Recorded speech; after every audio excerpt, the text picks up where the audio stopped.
Bem-vindos! Estamos aqui para mais um Pela Lente. Muito feliz de te ter aqui. Ó, já vou avisando que o programa de hoje está sendo gravado, mas eu estou olhando o chat. Então você pode continuar no chat, conversando, comentando. Eu vou estar lá respondendo. Você fica tranquilo, que é gravado, mas é ao vivo. Sabe aquela coisa de gravado, mas é ao vivo? Porque eu estou ali presente. Porque eu estou presente em todos os momentos. Enfim, gente, parar de palhaçada aqui. Queria lembrar vocês, antes de mostrar aqui e trazer a nossa convidada, que o Apoia-se, o link para o nosso Apoia-se está aqui na descrição. Então, lá com R$ 5 por mês, você vê todos os vídeos do canal em primeira mão, tirando aqui as entrevistas, né? Mais os vídeos de resenha, os vídeos sobre comunicação, tudo em primeira mão para os apoiadores, R$ 5 por mês. E os apoiadores concorrem ao sorteio de um livro no final do mês. Então, já sabe, link aqui na descrição. Também tem aqui na descrição o link para as minhas redes sociais, a do Twitter, do Instagram, dos negócios todos, tá aqui na descrição. Vou amar te receber lá também. E agora vamos apresentar a nossa convidada, né? Ela é artista desde os 10 anos de idade e a nossa convidada, eita, fica até nervosa aqui, perceba. Nossa convidada iniciou a sua carreira no circo. E é babado, tá? O que essa mulher faz, eu fico, não é humanamente impossível, galera. Em 2014, ela se formou em contorcionismo e acrobacia aérea pela Escola Nacional do Circo e, durante sua formação, fez parte do grupo Nós do Morro, desenvolveu técnicas de dança na Faculdade Angel Viana. Nos últimos anos, atuou em mais de 14 espetáculos de teatro e teatro musical, entre eles Lázaros, Gabriela Musical, Frenético Dancing Days e Mundaréu de Mim. No audiovisual, como atriz, participou de novelas como Amor de Mãe, dos filmes Deslembro e O Homem de Ouro, das séries Todas as Mulheres do Mundo, Suíte Magnólia e Desnude. Em 2021, dirigiu seu primeiro curta-metragem, ela atua em muitas frentes, chamado O Peixe, que foi selecionado e premiado em diversos festivais nacionais e internacionais. De lá para cá, dirigiu mais 3 projetos audiovisuais: Amor Maré, de Mari Jasca, Esse Seu Jeito, de Lucas Félix, e Descascar Caranguejo, de Gabriel e Julie. Atualmente, a artista é conhecida pela sua faceta multidisciplinar, mesclando técnicas de circo, dança, teatro, canto e audiovisual. E tudo isso, assim, quase tudo isso, está ali no espetáculo que ela protagoniza, o Faminta, em cartaz no Sesc Copacabana, tema principal da nossa conversa de hoje. Bem-vinda, Natasha Jaskalevich. Falei seu sobrenome certo? Falou perfeito. Nossa, Graças a Deus. que isso, parece até que ensaiou. É isso. Obrigada, viu, por estar aqui hoje. Obrigada a você, Manu, pelo convite. Estou muito feliz de poder falar um pouquinho mais sobre Faminta, sobre a minha Muito história. bom. Não, e é muito bom. Eu assisti Faminta, claro, e assim, eu fico, gente, como que é possível fazer essas coisas todas ao mesmo tempo? Que ela tá falando um texto de cabeça para baixo e com as pernas com um negócio que eu fico. Enfim, a gente vai falar disso. Vamos falar de Faminta. E para quem ainda não conhece, meu Deus, de onde saiu isso? Você pode dar assim, uma visão geral do espetáculo? Qual é a história, assim, como que você leva isso para o palco? Então, Faminta, eu falo que é uma. Eu convoco o público para uma receita junto comigo. E ao longo dessa receita, eu vou relembrando histórias, né? Essa personagem vai relembrando histórias dela. E então a gente conta um pouco uma história sobre um porco, depois uma história sobre um peixe e uma história sobre o pão, né? São esses 3 momentos da peça. E essa mulher tentando desenvolver essa receita e, enfim, uma busca ali que é guiada, né, pela gula e pela luxúria, essa busca de descobertas dessa mulher através dessa receita.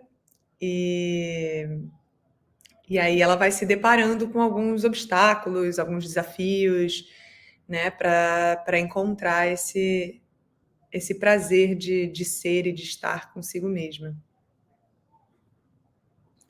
E aí, Faminta é a sua estreia também como autora teatral, né? O que te inspirou a escrever essa peça? Que eu acho que ela mexe em muitos lugares do ser mulher, principalmente, né? Ela conta histórias de muitas pessoas ali, né? Mesmo que através dessa narrativa da receita, a gente entende rapidamente o que está acontecendo ali no palco, né? A gente rapidamente entendeu. E aí, o que te inspirou a escrever? E como foi esse processo de não exatamente de transição de atriz para autora, mas quando a autora começa a entrar. Porque eu acho que uma coisa é você fazer a transição de atriz para autora, mas no caso você também estava sendo autora para você mesma atriz, e aí deve ser uma outra. Não sei como é que é. Como é que foi isso? Pois é, tem 6 anos que eu comecei com a ideia de fazer um projeto que falasse de prazer feminino através do universo da comida, porque eu amo cozinhar, minha vida é muito dentro da cozinha, e existe um pouco esse olhar, né, da cozinha ser um lugar de prisão para a mulher. E eu queria que fosse o contrário, né? Enfim. E aí comecei a pesquisar muito. A primeira coisa que me veio, inclusive, foi o Renato Rocha que ia dirigir esse projeto. A gente até chegou a fazer um work in progress e tentativas, que era fazer a história, uma adaptação de Dona Flor e seus 2 maridos, para contar a história da Dona Flor, o universo dessa mulher por trás desses 2 maridos, quem era ela, os seus desejos, as suas renúncias, o lugar dela dentro da cozinha, né, dominante, dona independente, né? Porque dentro da nossa visão tem um pouco essa mulher que dependia dos maridos, e não, na verdade, ela sempre foi uma mulher independente que cozinhava para ganhar dinheiro, e na época poucas mulheres tinham essa independência, enfim, na época que o livro é narrado, né? E aí a gente fez essa adaptação e começou a fazer, e quando a gente realmente resolveu fazer o projeto, veio a pandemia. E aí eu tinha até feito um crowdfunding para fazer um projeto, assim, muito no amor. E acabou que veio a pandemia, a gente cancelou os ensaios. Falei, cara, e agora? O que eu faço com esse dinheiro, né? Porque para contemplar também as pessoas que apoiaram esse projeto.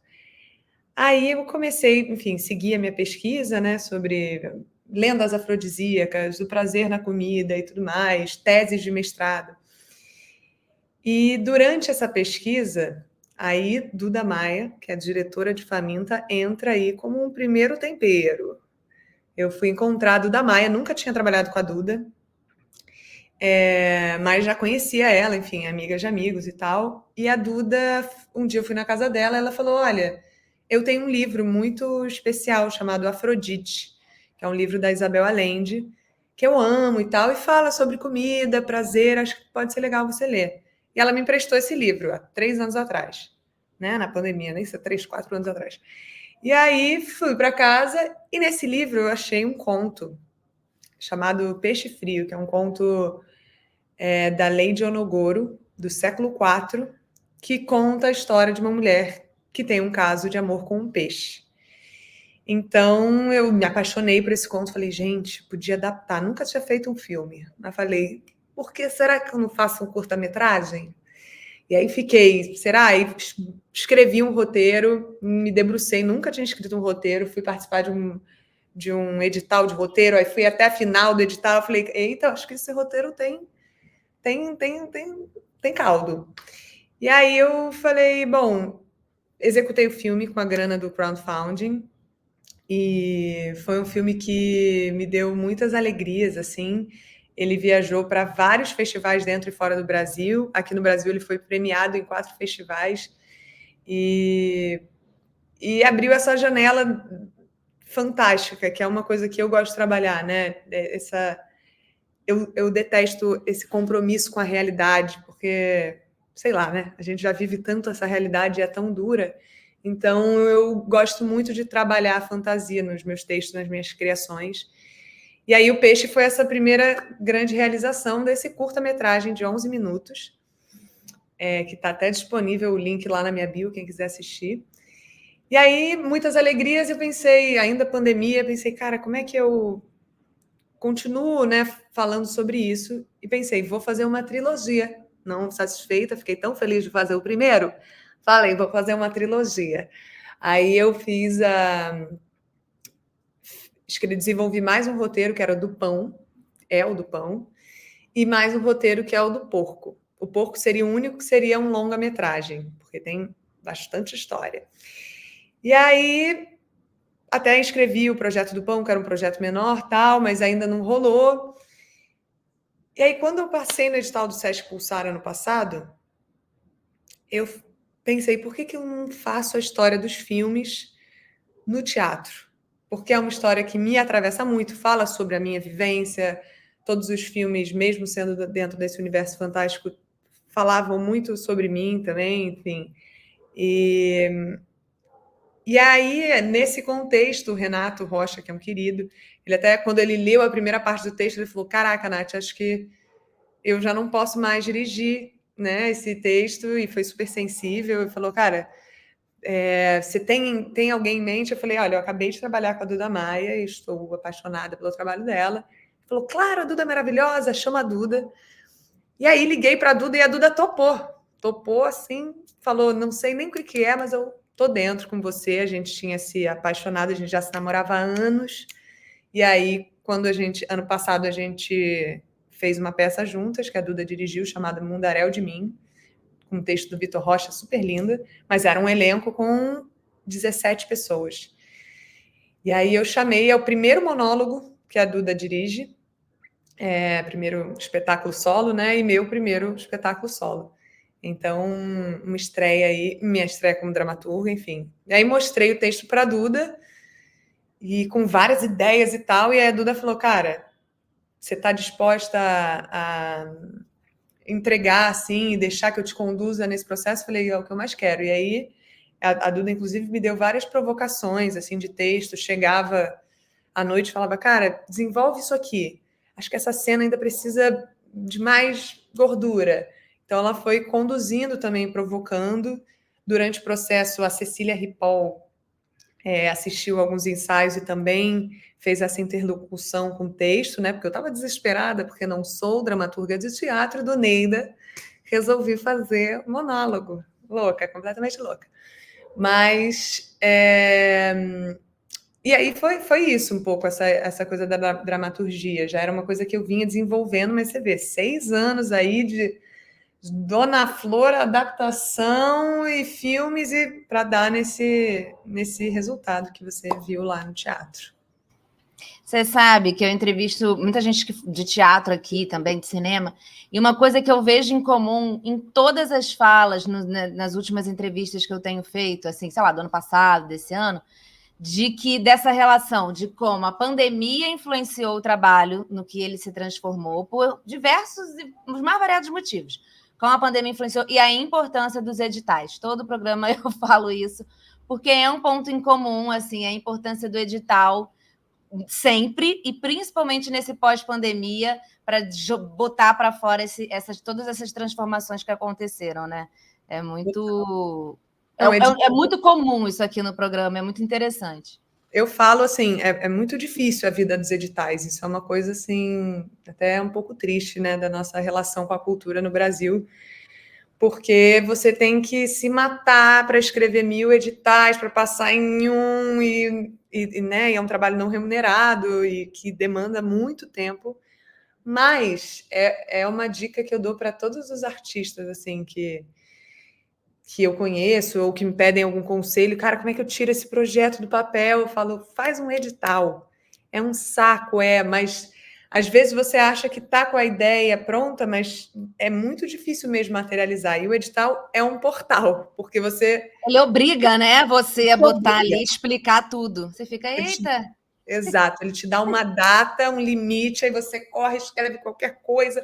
Mas aí, de repente, por mais que você não passe nesse edital, você materializou uma coisa que estava, né, na ideia. E como é difícil essa tomada de decisão, né? De como tirar essa ideia e botar no papel. Edital. Edital é ótimo, porque não vai ser o jeito ideal, porque se você for esperar o ideal, você não vai fazer nunca.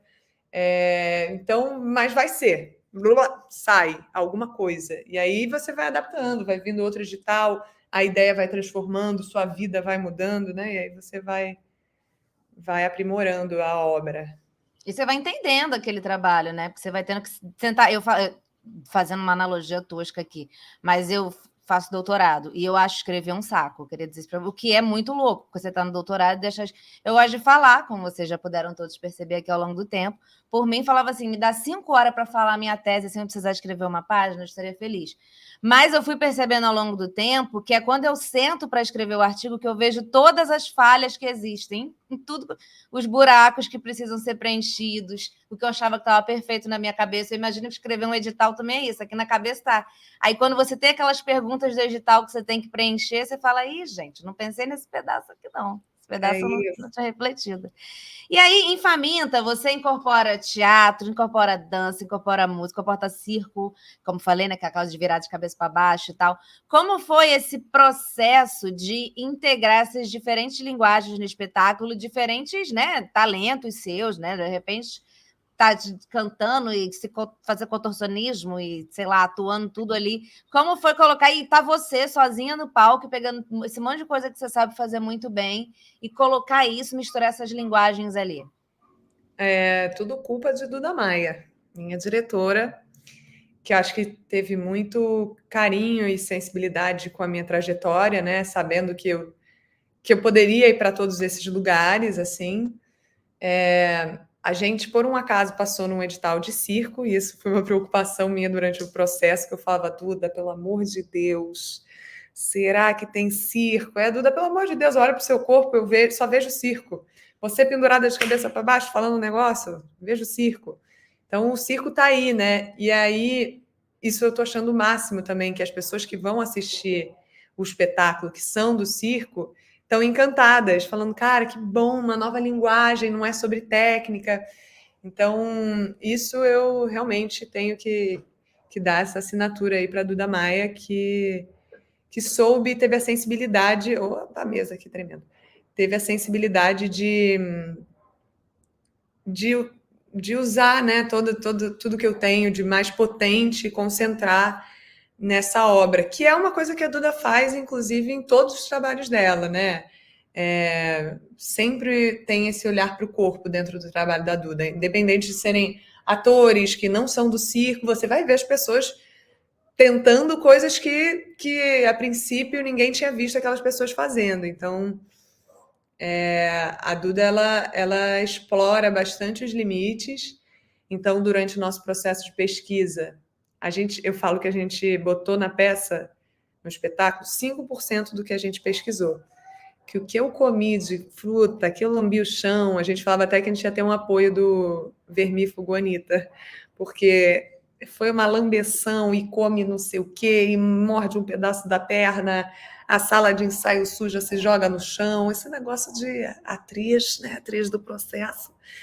E a Duda foi, assim, com a boca, então tinha dias que a gente passava 2 horas pesquisando só boca, careta, fome, o que é essa fome, né? Enfim. E aí, depois a gente concentrou e aí fez o espetáculo, mas acho que a gente fez 5% do que a gente pesquisou, assim. A gente passou por muitos lugares e enfim, eu sou muito feliz de ter a Duda e a nossa equipe genial, né? Que Juliana Medella, nossa diretora assistente, que também é do circo, então trouxe esse olhar, né? Quando a Duda tinha uma dúvida, a Juliana falava passagens aqui, facilitava caminhos e processos, um olhar muito atento.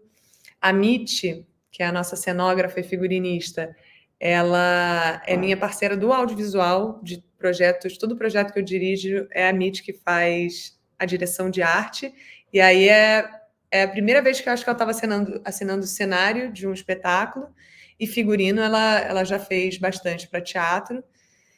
E, enfim, Dani Sanches, que já é uma expert em luz, mas que veio ali para arrematar esse processo, né? Todo mundo, 10 de 10 das pessoas que falam da luz, como é fotográfico, como é plástico. Azul, nossa diretora musical, que é uma querida, maravilhosa, genial, assim. A trilha sonora também é um dos pontos altos da peça. E Azul trouxe muitas coisas inusitadas. Por exemplo, as músicas que eu canto durante a peça eram texto, era texto normal. E a Duda até tinha falado, talvez a Nath canta, de repente a gente pode botar umas improvisações, não sei como, também não sei se é obrigatório, pode não cantar. E aí Azul, o primeiro encontro, já falou, será que... fiz um beat. Tenta falar esse texto aí, nessa nota aqui, ó. Plim, plim, plim. nessa noite um processo de... Aí eu fui improvisando, aí o primeiro improviso estava gravado, a Azul falou, pronto, é isso, vamos botar umas vozes. E aí ficou uma coisa super, enfim, com a assinatura incrível de Azul, né, que tem esse lugar underground e pop ao mesmo tempo. Eu acho que serve muito a peça e a música faz parte da dramaturgia ali o tempo todo. Então, enfim, foi um acerto muito grande de equipe, né, para conseguir concentrar tudo isso. Por isso que eu acho que quando as pessoas vão ver, são 50 minutos, mas elas falam, meu Deus, é muita coisa, né? Nossa, tem música, tem não sei o quê, pendura de cabeça para baixo e vira no negócio, um negócio que vira outro, porque eu tive muito bem acompanhada nesse processo. E aí, você citou os nomes aí, um negócio que vira outro, e aí me recordei do Plástico Vermelho, que ele vira de um tudo nesse espetáculo também. Que é assim, você entra assim para assistir, tem um grande plástico vermelho no chão, é a estrutura que ela faz um monte de coisa. E aí, quando você vê aquele plástico vermelho já tá que tá enrolado, sabe, de cabeça para baixo com plástico vermelho. E aí, eu queria que você contasse um pouco mais sobre a escolha desse plástico, o simbolismo desse plástico e como que é, aí eu já vou aqui pensando em como que é o artista no palco, como que é fazer aquele monte de coisa com o plástico, que aí tem uma cena que depois, obviamente, no segundo eu percebi que fazia parte da cena, eu falei, meu Deus, o plástico agarrou no pé dela, meu Deus, e agora? Aí passou 1 milésimo de segundo, eu falei, não, é cena, gente, tá tudo bem, ninguém vai cair, mas é uma coisa que na gente que tá assistindo também vai causando isso, né, de tipo... que é uma angústia que o espetáculo traz em diversos momentos, inclusive nesse plástico, eu fico, meu Deus, isso vai dar um problema. Então, fala um pouquinho desse plástico, assim, em todos esses pontos, né? Por como vocês escolheram, o que ele significa, mas para você no palco ali se remexendo com tudo aquilo. Então, o plástico vermelho foi um acerto da Mitty, que é a nossa cenógrafa, né? A Duda, ela costuma ser bem minimalista nos espetáculos, no sentido de não vamos trazer elementos de fora, né? Eu, quando apresentei o projeto para a Duda, eu pensava, a gente pode fazer uma pesquisa com umas facas, né? Cozinha, faca, farinha, porque tem pão, água, porque tem peixe. E fui, né, pensando, e a Duda assim, ó, com esses elementos aí já dá para fazer uns 10 espetáculos. A gente vai encontrar uma coisa, a gente vai pesquisar, e a gente pesquisou farinha, pesquisou água, pesquisou plástico transparente, foi indo para vários lugares, assim, e aí a Mitty, em um dado momento do processo, a gente estava... Eu trouxe um dia um plástico transparente para pesquisar, a Duda falou, cara, não, já usaram muito e tal, e a Mitty falou, e por que não um plástico vermelho, aquele de lona de feira, né? Lona de caminhão, plástico vermelho. Vou mandar. Aí a gente pesquisando outras coisas, no dia que a gente pegou e abriu, a gente falou, uau, tem muito significado, né? E é um plástico que ele ganha forma, né? Ele fica meio... A Duda até no começo do processo falou de tule, mas aí o plástico ele tem sonoridade, essa coisa, né? Que parece víscera, que o som de estômago, ele parece uma víscera, né? Se você amassa e a maneira como você domina aquele plástico. Então, é muito legal. Claro que a gente pesquisou muito, né? O plástico vai virando várias coisas ao longo da peça, mas o mais legal é que quem vai assistir... Eu já tive amigos, por exemplo, um amigo que foi e falou, é muito legal, né? Que você começa dentro de um útero. Aí eu falei, olha aí que legal. Nunca tinha pensado nisso. É verdade, pode ser. Aí uma outra amiga da minha irmã que foi assistir falou, cara, eu estava muito na dúvida, mas depois eu tive a certeza que você começa dentro de uma boca, né? Então é aquela língua e você dentro da boca. E aí eu falei, ela falou, eu achei que eu estava viajando, mas tem uma parte do texto que você fala que o ingrediente principal da receita é essa boca que vos fala. Ali eu falei, é boca, sabia. Então, cada um tem enfim, vísceras, né? Outro dia falaram flores, cada um com uma... Tem esse espaço também para o espectador criar. né? Não é uma peça que, apesar de ser um texto, uma historinha contada de maneira linear, tem muito espaço para criação. Eu acho que o plástico foi um acerto muito grande, assim, porque uma coisa limitadora foi o orçamento que tínhamos, né? Muito pouco dinheiro para a criação desse espetáculo, que eu falo, às vezes o não é um ótimo jeito de criar, né? A limitação, porque até para você desenvolver um projeto, né? Começar a escrever um texto, tipo, meu Deus, sobre o que eu falo? Tá, sobre o que eu não quero falar? Não, não, não, não. Isso já limita, né? Ai, meu Deus, que cenário que eu crio. Bom, você tem 2 centavos. Opa, aí você já, né? Vum, e aí cria-se dentro disso e às vezes pode ser uma coisa muito, muito legal. Né? A limitação para a criação também tem seu lado bom. Verdade. Tô lembrando de quando tinha que escrever redação na escola, redação livre, qualquer tema, não me fala isso. Não me fala redação livre, qualquer tema. Acabou, não sei mais o que fazer. Para mim, qualquer tema é tema nenhum. Já não Exatamente. Para mim é a mesma coisa. Qualquer tema é tema nenhum. Quer falar sobre o quê? Não sei, gente. Não sei, mas se gente. você falar assim, me fala sobre areia. Aí fala. Aí, boa. Ou me fala sobre qualquer coisa, menos isso, isso e isso, já me adiantou um tanto. Já me Exato. adiantou um tanto. E aí, você começou a sua carreira artística com 10 anos, perceba. E tem uma, como a gente já está falando aqui e tal, tem essa trajetória muito rica, muito diversificada. E aí eu já vou fazer aqui aquela parte da terapia que a gente chega. Quais foram os momentos mais marcantes para você de toda essa sua carreira, desde os 10 anos de idade até agora? Cite 3. Mentira, não tem número, não. Vai aí o que você, assim, momentos que você falou, sei lá, momentos muito marcantes, pontos de virada, né? Eu acho que tem uns pontos que acabam marcando, e às vezes eles nem são aquele momento em que você foi a maior protagonista de todas, né? Mas virou, alguma coisa aconteceu ali. Enfim. Sim. Eu sempre fui, né, uma criança muito tímida e eu sou meio cria de projeto social, assim, eu agradeço muito. Inclusive, a minha carreira artística, eu falo, começou aos 10 anos, mas com 8 anos de idade, eu fiz um projeto social que o meu professor era nada mais, nada menos que Rodrigo Portela. Rodrigo Portela me conheceu aos 8 anos e me botou para fazer, com 8 anos, uma retirante mãe de 5 crianças. Então, eu tinha 8, as crianças deviam ter 6, 5. E super legal. E eu lembro da coisa tinha um humor ali, eu conseguia, com 8 anos, as 2 peças que eu fiz, com 8 e com 9, que eu já conseguia mobilizar. Então, eu acho que esse foi um ponto importante, primeiro ponto de virada da carreira, 9 anos, mas de falar assim, uau, as pessoas rindo o que eu faço, que legal, tem uma coisa aqui, um domínio, e eu sempre fui, apesar de tímida, o meu jeito de me expressar era, eu não falava com ninguém, nem dos amigos do meu pai, do Neida, eu saía da porta do quarto toda drag queen da minha mãe e fazia uma drag da Elis Regina, assim, bem clássica. Mentira! Gente, isso deve ser fabuloso. E não falava nada, tá? Se alguém me desse parabéns, eu abaixava a cabeça e ia embora, super dramática, mas sempre fui essa criança que queria muito, né? E aí via cenas de novela,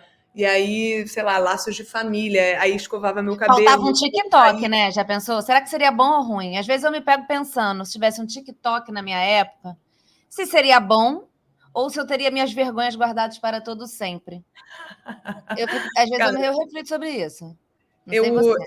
eu era uma criança um pouco artesanal. Eu acho que eu sou um pouco artesanal até hoje. E eu não sei se eu daria conta de TikTok, não, mas não sei, né? Eu falo isso também, outra geração. Mas eu adorava cenas no espelho, só eu via, eu e Deus. Mas eu adorava, fazia cenas de. Ia pentear o cabelo, aí o cabelo começava a cair, aí eu já começava a chorar, e fazia I said him come here, e já falava, meu Deus, como é que eu vou contar para os meus pais? E aí, louca, criava as cenas, chorava e depois saía, eu dando entrevistas. Chegou, tá pronto o almoço, Natasha. Exatamente, completamente louca. Então, acho que o primeiro ponto de virada foi a primeira vez que eu entrei num palco, falei, uau, isso tem um poder aqui, uma coisa legal. Aí depois desenvolvi, tipo, fui pro circo, e aí eu acho que o segundo ponto de virada, assim, foi quando eu vim para a Escola Nacional de Circo. Eu vim com 17 anos morar sozinha e Rio de Janeiro, eu morava em Búzios. Eu era lá dos projetos sociais de Búzios. E aí vim para o Rio de Janeiro estudar circo. Eu tentei fazer psicologia na UFRJ, quase passei. Aí eu falei, mãe, vou indo lá estudar circo, que eu passei em segundo lugar. E aí eu tento de novo a faculdade, tá? Mas aí eu vou indo para lá.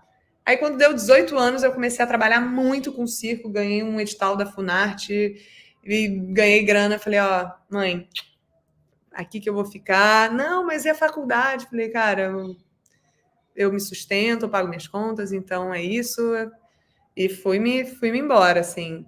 E eu realmente fui muito feliz na minha caminhada. Nunca ganhei Rio de Janeiro, estou pronta para, mas ainda não cheguei lá. Mas sempre fui muito como num fluxo artístico, assim. Comecei a trabalhar com circo, trabalhei muito com circo, performance e tudo mais. Abri muitas portas. E com 20 anos, fiz uma audição para o meu primeiro musical, que foi o Grande Circo Místico, dirigido pelo João Fonseca, que era esse Grande Circo Místico, o disco, né, do Edu Lobo e do Chico Buarque. E aí eu não sabia nem o que era musical. Eu fiz o teste porque me viram me apresentando num lugar. E aí falaram, cara, você tem que fazer o teste para o musical Grande Circo Místico. Eu nunca tinha visto um musical. Então eu pensei, deve ser um show, uma coisa assim. E aí fui lá fazer o teste, bem tranquila. Falaram, você canta? Eu, aham. Nunca tinha cantado. Aí eu, aham. Faria uma cena? Uhum. Já estava no Nós É de Novo. aquilo que você treinou lá na frente do espelho. Você está preparado, você passou anos treinando isso. É isso. Percebe? É isso. E, cara, foi uma das minhas melhores audições, porque eu não sabia o que era. Então, foi assim, eu vi as pessoas lá aquecendo, eu assim, entrei, fui lá. Aí eu lembro até que a Bel Lobo, que estava no projeto, que eu amo muito, a Bel me ligou para me avisar, né? Falou, Natasha, ó, a gente está aqui para te dizer que você passou no musical. Aí eu, ela, não, é isso, a notícia é essa, você passou como a fim do ano, a gente queria te dar essa notícia. Falei, mas e aí? Quanto é que eu vou ganhar? Olha que louca. Já perguntei quanto é que eu ia ganhar. Porque eu falei, ué, gente, como assim? Ela, ué, mas você tem que. Você quer saber agora? Eu falei, claro. Como é que eu vou aceitar esse trabalho se eu não sei quanto eu vou ganhar completamente? Eu não sabia se era um show, se era 2 dias de ensaio. Aí, enfim, aí Maria Cima me ligou, aí foi falando, aí falou, não, vão ser meses de ensaio, temporada. Eu falei, uau, entendi. Que legal, teatro. Tá, eu vou, quero. E aí, esse foi um segundo ponto de virada, que depois daí eu também fui fazendo um musical atrás do outro. E aí fiz coisas muito legais, assim. Gabriela, do João Falcão. Trabalhar com o João foi muito, muito maneiro. Assim, realmente o João é uma das pessoas que marcou, assim, a minha trajetória, porque tem uma genialidade ali de encenação que é muito gostoso de ver. E aí trabalhei com o Felipe Is, trabalhei com a Débora Coker no Frenético Dancindês, que era uma delícia. O Frenético Dancindês foi um outro musical que eu amei fazer. Eu descia numa bola de espelhos, aí uma hora eu fazia um número de pole dance, era uma delícia, uma diversão. E, enfim, e aí no audiovisual é que são, né, o teatro é muito mais a minha vida, assim. O audiovisual é um trabalho muito individual, né? Então é sempre um lugar que eu quase não consigo celebrar tanto, né? O teatro tem uma coisa muito mais agregadora, apesar do audiovisual ser para muito mais gente, né? A profissão em si é muito mais solitária, eu acho, em algum lugar. E aí, uma das coisas mais legais que eu fiz foi ano passado, em novembro, que eu gravei O Homem de Ouro, que é o próximo filme do Mauro Lima. Que conta a história do Mariel Mariscot, que quem faz no filme é o Renato Góes. E, enfim, aí história verídica, a minha personagem é um personagem super legal, a Sulamita, e é uma personagem que está dentro do núcleo masculino dos policiais. Ela é a única mulher que é meio bandida, meio Tramóia, e eu amei demais, assim. Então, foi um momento muito legal. Tô doida para assistir o filme, que deve estrear até novembro.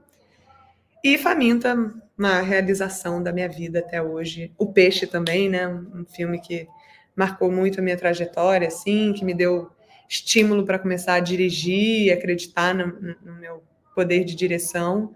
E Faminta, que é isso tudo junto, assim. Boa. A gente vai, obviamente, no final a gente vai ter aquele momento para convite, para chamar todo mundo, para dar o serviço, mas a gente tem aqui no programa 2 quadros, né, toda semana, e aí em um deles a gente fala uma notícia dos últimos dias que tenha chamado aí a nossa atenção de alguma forma, pode ser muito boa, pode ser muito ruim. Não fica preocupado de trazer algo muito ruim, porque esse é o momento em que sempre falo isso para todos os convidados, a gente está com energia lá em cima, e eu desço o nível, eu sempre conto uma coisa muito triste, chocante, então você pode ficar tranquila com relação a isso, né? E você quer começar? Joguei para você. Vamos embora, vamos descer o nível. Uma notícia bem terrível que assombrou todas as mulheres da nossa sociedade brasileira essa semana foi essa PL do aborto, né, que está tramitando e que com certeza vai ser vetada, mas a gente falou ali, né, essa decisão tomada de emergência trouxe à tona esse debate do aborto, que é um debate delicado, mas que deveria caber somente às mulheres, né, e não ao Estado, né? É muito estranho que o Estado possa decidir sobre o corpo e a decisão da mulher e do corpo dela. Então, foi uma notícia muito triste, ao mesmo tempo, agora digerindo um pouco melhor, eu vejo que tem muito a ver com uma jogada política, né? Esses projetos nunca são tramitados, quando, por exemplo, no governo Bolsonaro, ninguém tentou tramitar esse projeto de lei. E aí agora a gente está no governo Lula, e aí a oposição tem que criar alguma balbúrdia, né? Porque estamos chegando aí em época de eleição, então esse lugar da polarização é uma coisa recorrente, então tem que vir um projeto de lei absurdo, que é importante para levantar um debate, mas que, ao mesmo tempo, a gente volta para aquele lugar de massa de manobra, manipulação e de polarização, que eu acho que a gente tem que estar bem atento, assim, ouvidos abertos. Cada vez mais, né, as redes sociais separam os debates, e eu acho isso muito pobre. Eu quero muito debater com alguém que não é a favor do aborto e poder ouvir, poder trocar, né? Ninguém está totalmente certo, ninguém totalmente errado, e acho que a gente está perdendo isso cada vez mais. Enfim, eu acho que essa é uma notícia que eu lembrei agora. Eu acho que o teatro e Faminta se relaciona porque fala, sim, sobre violência, né, que a mulher sofre e violências que a mulher se coloca por uma questão estrutural e de achar que esse é o lugar onde ela deve estar. E eu faço um convite ali no final da peça para não, peraí, as mulheres são muito poderosas, né? Esse poder de criação, esse fermento, enfim, somos muito, muito poderosas e temos que reconhecer o nosso valor. Mas essa é a notícia terrível dessa semana. Não, sem dúvida. Eu ia falar exatamente do mesmo tema. Você, né, falou, acho que é um tema que, enfim, muitas mulheres, a maior parte das mulheres tem pensamentos muito parecidos sobre isso, principalmente porque a gente não estava falando sobre questões ainda mais polêmicas, que é a liberação total e tudo mais, né? Que aí, vou falar para vocês, por mim libera tudo, mas eu entendo que aí já é um outro patamar da discussão.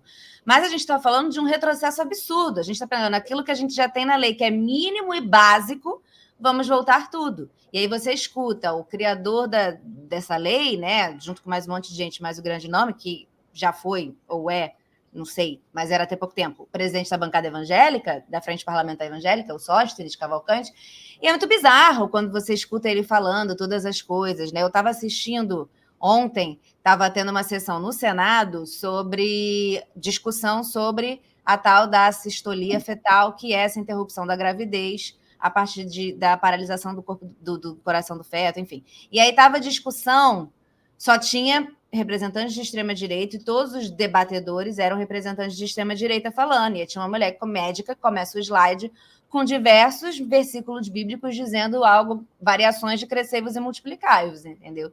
E não é essa discussão que tem que acontecer, né? Mas você também falou um ponto muito importante, que era o que eu ia destacar, que no fim das contas, mesmo essas pessoas, pensando em parlamentares, estão pouco se lixando para esta lei em si. Elas estão, o projeto todo, e o Sóstenes disse isso com todas as letras, sempre foi um objetivo de colocar o presidente da República numa berlinda, de tipo, e aí? A gente vai aprovar e ele vai fazer o quê? Se ele desaprova, ele fica. Se ele, né, veta, ele vai criar um problema aqui com a gente. Se ele dá o ok, ele vai criar um problema com os eleitores dele. O objetivo era esse, e ele verbalizou isso. Tanto que, depois que o Lula conversa com o Arthur Lira e eles entram em algum tipo de acordo da política, que eu não sei o que foi dito, para que isso não seja, essa urgência não siga em frente, isso não seja votado na Assembleia, o Sóstenes vai para as redes sociais e fica, e aí, Lula, não vai se pronunciar, não? Fala alguma coisa, cara, não sei o que, porque o objetivo dele é escutar o que o Lula tem a dizer, sabe, sobre isso. E a parada que a gente tem todos os analistas políticos dizendo hoje é que realmente deu tudo errado, né? Porque fizemos corretamente essa disputa narrativa de mostrar onde está o problema, de mostrar o que é o problema disso, que tem hoje em dia parlamentares que assinaram, evangélicas, que assinaram a lei, que falam, não, gente, errei, assinei errado, errei, percebendo que tem um custo político nisso. Então, acho que foi muito interessante, por mais que a gente saiba que é um movimento político, ainda assim, a gente precisa mostrar os nossos direitos e que eles ainda são muito poucos e não dá para não falar sobre isso. Tipo, um jogo político, não quero saber, porque o STF vai revogar mesmo, não quero saber. Não, é mostrar que, politicamente falando, também é um grande erro você apoiar isso, né? Total, meu Deus, uma lei de 1940, né? Querem voltar para 1939. Antes da lei. Não, eu não parei para ler a reportagem toda, eu só vi assim a manchete, um trechinho, falando que você voltar nesse tipo de lei, você tá, assim, pensando neste tema em específico, este tipo de lei é mais conservador do que o próprio Talibã tratando o tema, sabe? É tipo muito bizarro. É muito bizarro. E aí, o outro quadro, nós temos uma dica de alguma coisa que você queira apresentar aqui para o nosso público. Pode ser um filme, uma série, um livro, um negócio, sei lá, um site, alguma coisa aí que você acha que a galera tem que conhecer. Será que pode? É só um só que tem que falar? Não, pode ser mais. Bom, falando dessa pesquisa aí de prazer feminino, vou falar do meu filme, né? O Peixe, que tá lá, já falei, o link tá na minha bio, @Natasha Jascalevic, pode entrar lá no meu Instagram, tem um link lá na bio. Mas um filme que eu amo é Como Água para Chocolate, que também é um livro, um filme mexicano maravilhoso, que conta essa história da cozinha fantástica, né? Como a cozinheira pode influenciar no sabor e, enfim, em como as pessoas sentem essa comida. Eu acho esse filme muito legal, falando da pesquisa. O livro Afrodite, de Isabel Allende, que foi grande inspiração para essa pesquisa, muito, muito, muito legal. E um filme de agora recente, mas o Anatomia de uma Queda, que é um filme que ganhou, inclusive, melhor roteiro original no Oscar, desse último Oscar. Mas um filme que eu acho que fala muito sobre essas relações contemporâneas, que é uma coisa que eu falo um pouco na peça, desse lugar onde o homem sempre culpabiliza a sua parceira pelo seu fracasso, né? Então, o fracasso do homem está sempre ligado à mulher. Então, como é difícil para os homens, e isso é da estrutura, tá? Não estou falando que os homens são perversos, vários são sim, mas vários estão ali respondendo à estrutura, e como é difícil para um homem sustentar uma mulher grande, inteira e potente, né? Parece que a potência da mulher diminui essa ideia do homem alfa. desconstrói isso, né? Então, eu quero ser uma mulher alfa, grande, potente, e quero estar enfim, com parceiras que sustentem esse rojão, não é mesmo? E aí, a Anatomia de uma Queda, eu acho uma analogia muito incrível, o julgamento dessa mulher, que é o julgamento da sociedade. Foi um filme que tirou meu fôlego, assim. Não, Anatomia de uma Queda eu acho muito interessante, porque, dando um spoiler que não é spoiler, você nunca sabe, você não sabe no final se ela empurrou, a discussão toda é se ela empurrou o marido, ou se o marido se jogou, e existem discussões de diferentes narrativas sobre aquele caso. E aí, você não sabe, né? E aí, só que não importa, na verdade, né? Porque assim, Não. você vai olhando, vendo o filme todo, e tem as cenas de discussão que são maravilhosas, assim, enquanto você assiste a discussão, a discussão para quem tá dentro é horrível, mas pra gente que tá assistindo, gente. E aí, bom, aí minha opinião pessoal, se não empurrou, deveria. Mentira, eu não falei nada disso. Eu não falei nada disso. É Falei maravilhoso, nada. Não maravilhoso. falei. Jamais eu diria algo assim. E Mas aí, cena maravilhosa, né? Que você fala, meu Deus, como é que alguém conseguiu escrever, dirigir, fazer uma cena dessa? Meu Deus, a que tem discussão muito, deles né? dois na cozinha, eu ficava assim, mentira, meu Deus. Um negócio que prende você. E não importa, no fim das contas, que tudo é possível. Possível ter se jogado, é possível ter empurrado, tudo é possível diante daquele caos ali. E aí, a minha dica é um podcast, né, uma série, que fala do caso das 10 mil. Ele é da Folha de São Paulo, não, Folha de São Paulo. E aí eu vou ler aqui um pedacinho da sinopse, aí eu falo. Ó, em 2007, uma reportagem denunciou a clínica Planejamento Familiar, onde durante 2 décadas abortos clandestinos foram feitos em Campo Grande, Mato Grosso do Sul. Era o início de uma investigação que expôs os dados de 10 mil mulheres e se tornou o maior processo criminal de aborto no Brasil. O caso das 10 mil conta a história de vida dessas milhares de pacientes, de como o acordo silencioso entre uma médica e uma cidade foi rompido e de como o aborto foi para o centro de uma disputa política que dura até hoje. Em 6 episódios, as jornalistas da Folha, Ângela Boldrini e Carolina Moraes, investigam os desdobramentos pessoais, políticos e sociais do que ficou conhecido como o caso das 10 mil, e aí você escuta nas suas plataformas de áudio. E aí é um podcast que é muito interessante para a gente entender essa hipocrisia, porque foi isso em 2007. E aí você tem algum jornalista descobre, um jornalista local descobre essa clínica de aborto e começa a investigar, e aí começa a ir para a história dessa mulher, já eram, como estava aqui, sei lá, 2 décadas, 20 anos em que esses abortos aconteciam, e aí a dona da clínica começa a falar, os documentos mostram que muitos desses abortos eram realizados por amando de políticos locais, pessoas muito poderosas locais. Só que aí, quando isso vem à tona, o discurso, obviamente, vai todo contra a médica e contra essas mulheres. As mulheres passaram a ser criminalizadas. Essas fichas médicas delas que a polícia pega foram disponibilizadas para a imprensa e publicadas e tal.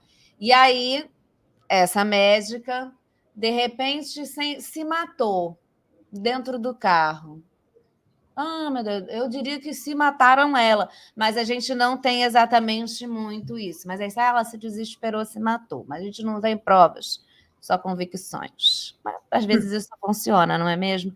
Então, mas enfim, é muito interessante para a gente entender os bastidores dessa hipocrisia toda. E eu acho, assim, aí como jornalista pensando, da responsabilidade da mídia em muitas coisas, né? Tem um vídeo lá no canal, que é um caso clássico das faculdades de jornalismo, hoje em dia, tanto tempo depois, já fizeram documentários revisitando e atualizando, que é o caso da Escola Base, em São Paulo, que a imprensa é o poder da imprensa de denúncia de destruir famílias. Obviamente, a gente tem um monte de fake news hoje em dia feitas por pessoas comuns, e isso viraliza de diversas formas. E a imprensa tem toda uma estrutura para fazer corretamente jornalismo. Mas a gente tem esses casos em que mesmo o jornalismo tradicional tem esse potencial de destruidor, assim, muitas vezes, né? E foi o caso da Escola Base, lá no início dos anos 90, é o caso dessa clínica Planejamento Familiar, que você, escutando o podcast, entende que minimamente a imprensa trata o caso de maneira muito irresponsável. Não há um debate sobre o tema, mas simplesmente, olha o que essas mulheres fizeram e tal, sabe? Então, assim, E aí é isso, né? A mulher se mata, porque começa a soltar os nomes de quem eram os pais dessas crianças, né? Dessas gravidezes que as mulheres tinham, quem eram os genitores, né? E aí começa a dar um problema, porque era isso, era um acordo velado, assim, não era exatamente um grande acordo, mas todo mundo sabia o que estava acontecendo. Todo mundo. E aí, de repente, acontece isso. Enfim, muito interessante, é um podcast de 6 episódios, o caso das 10 mil, para a gente entender. Me lembraram dele, né, esses dias, e aí eu achei legal trazer aqui também. E aí, Natasha, eu queria que você convidasse os nossos espectadores para assistirem Faminta, passar o serviço e tal, não sei o quê, porque é o último fim de semana já, não é? É o último fim de semana, inclusive a gente abriu uma sessão extra na quarta-feira, amanhã. Então, amanhã, quarta-feira, a gente já tem uma sessão às 19 horas, a gente fica de quarta a domingo, essa última semana, em cartaz, no Sesc Copacabana, na Sala Multiuso, sempre às 19 horas. E, infelizmente, os ingressos só podem ser comprados na bilheteria do Sesc, não tem venda online. Então, chega às 6h30, garante seu ingresso e vem assistir, vem participar dessa receita comigo. Estou esperando vocês.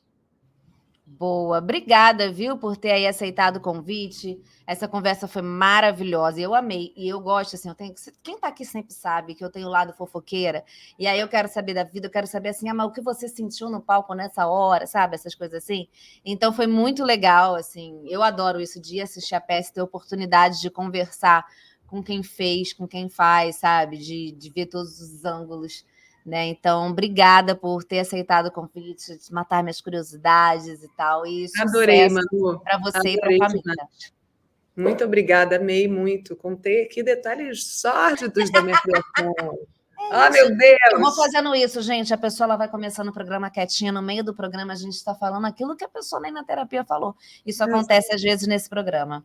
Obrigada, beijo, gente. Lembrando, aqui na descrição, falei no começo do programa, tem o Apoia-se, caso você queira apoiar o nosso canal. E tem também minhas redes sociais, vou amar te receber por lá. Beijos e até semana que vem.